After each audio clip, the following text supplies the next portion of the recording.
Hello viewers, welcome to YouTube channel. Today I've come with the ICT lab to show you some of the ICT components that we shall be dealing with. And as you can see, this is the ICT lab and these are some of the tools.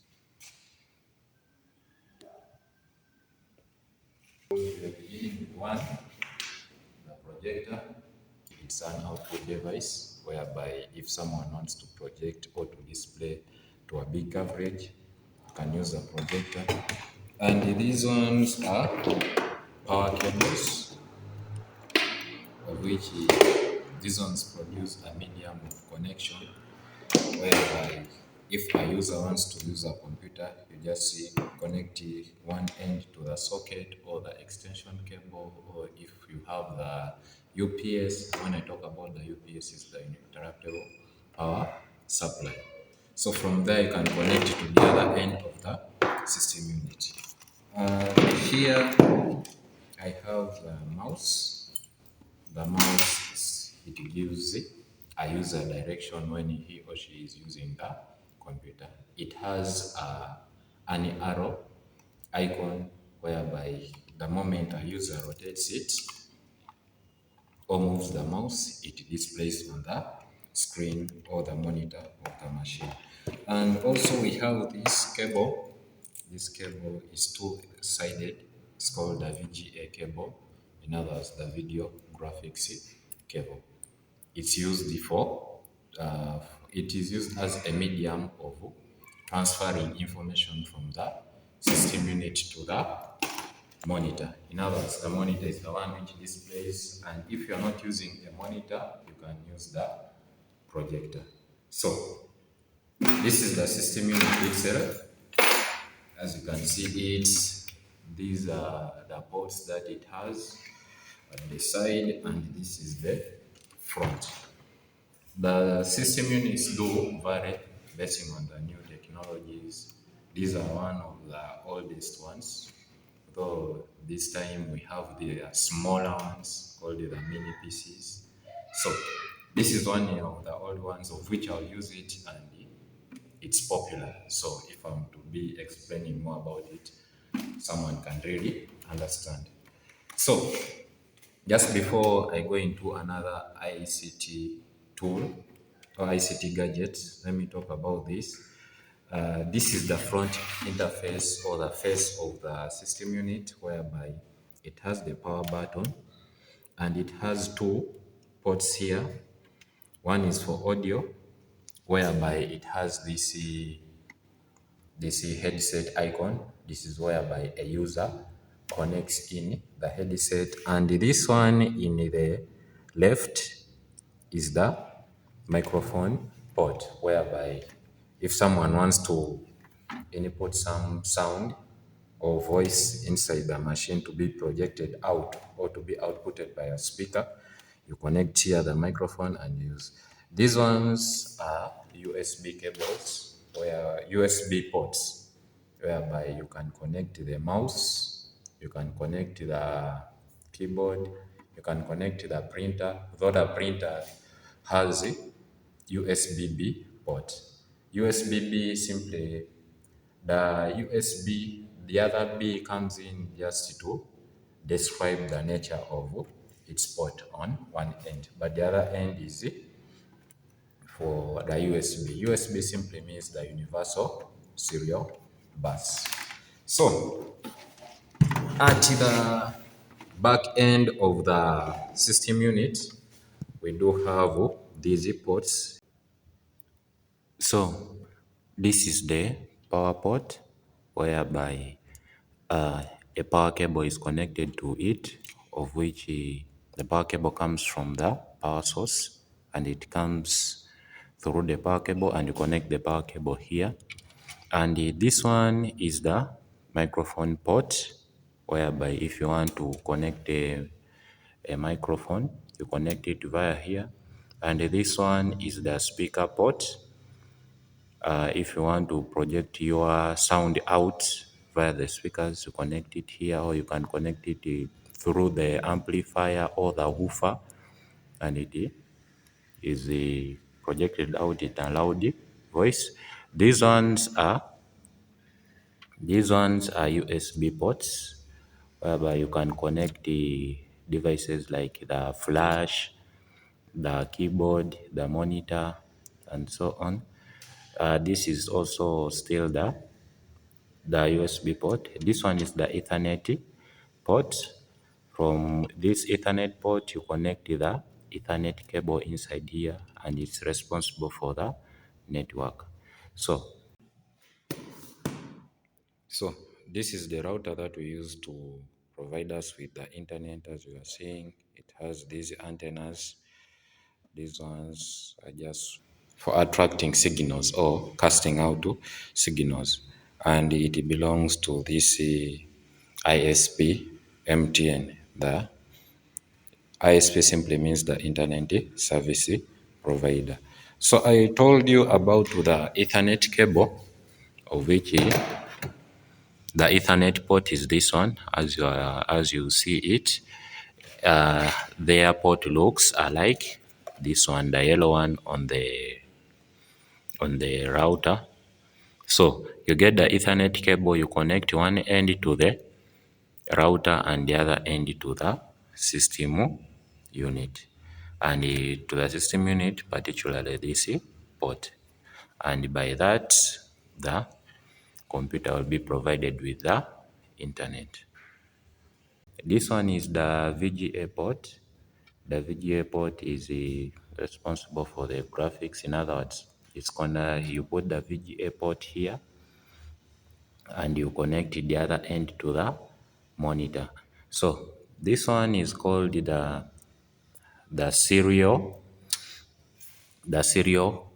COM port.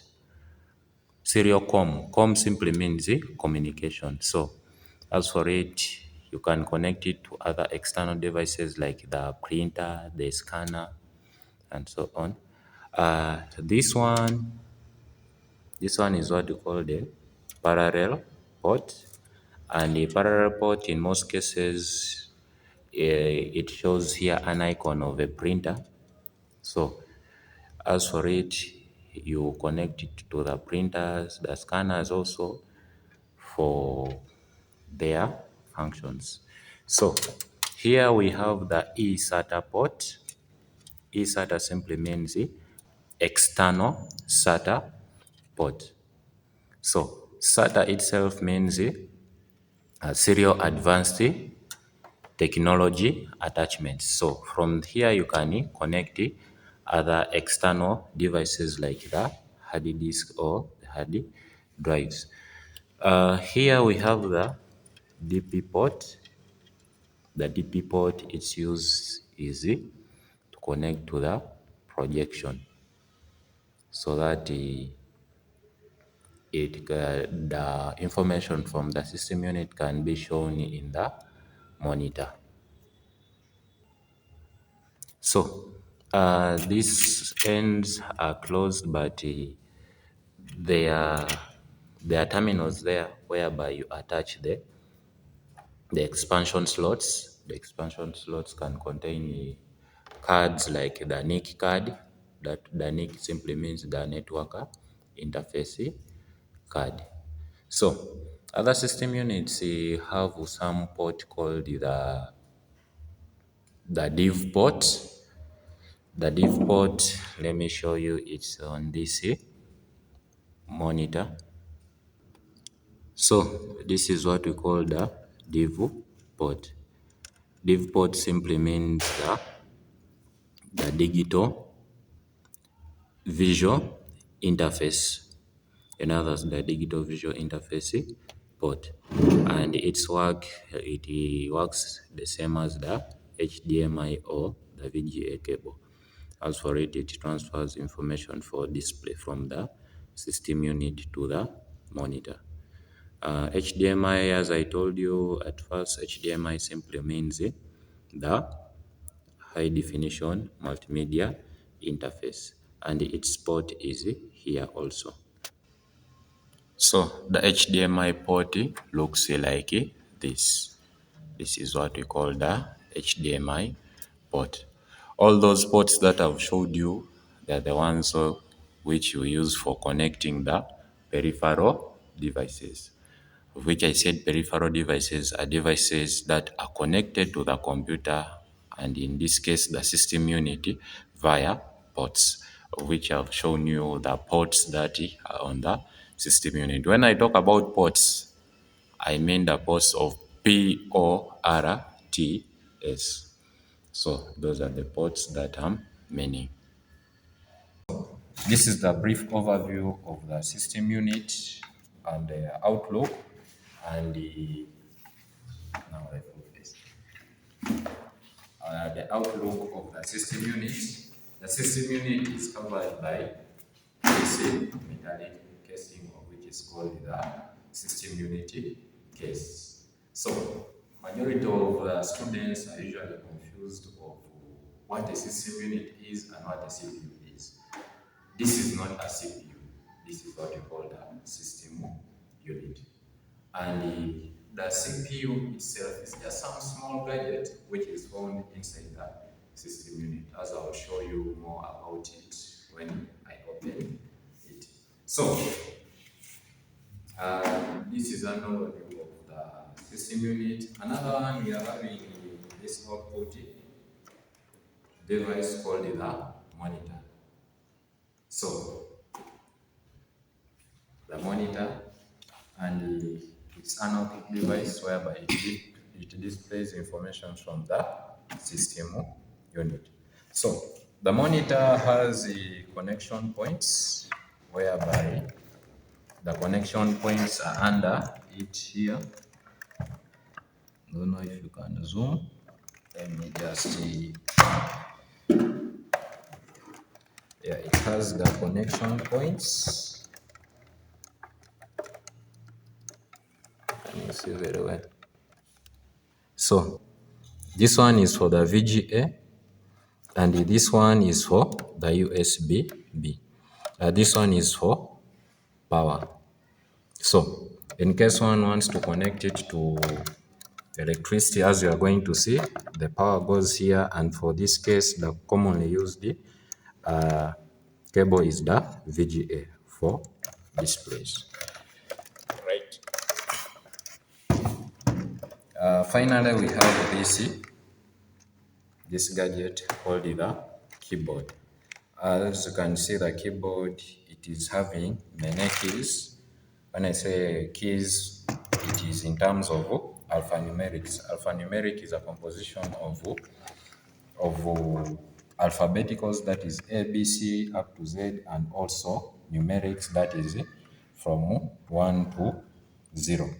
So 1, 2, 3, 4, 5, 6, 7, 8, 9.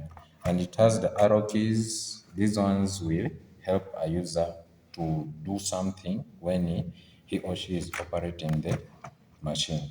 It has the functional keys from F1 to F12, of which they are designed for specific purposes. The escape key. So, as for the keyboard, also we shall discuss more about it when we power on the machine. Someone can be confused on what a computer is, and the majority of the people just seeing the system unit, this gadget, they say that this is a computer, of which they are wrong. A computer is not only the system unit. A computer is a composition of the system unit, the keyboard, the monitor, and the mouse. All of these form what we call a computer. So these are the basics of the computer, whereby if you are to connect them, they work to perform a specific task. And this one brings me to another aspect called the computer system. A computer system, for something to be called a system, they are supposed to be connected to perform a specific task. Like for example, at the moment, these ICT tools are not connected anyhow to the others, but when you connect them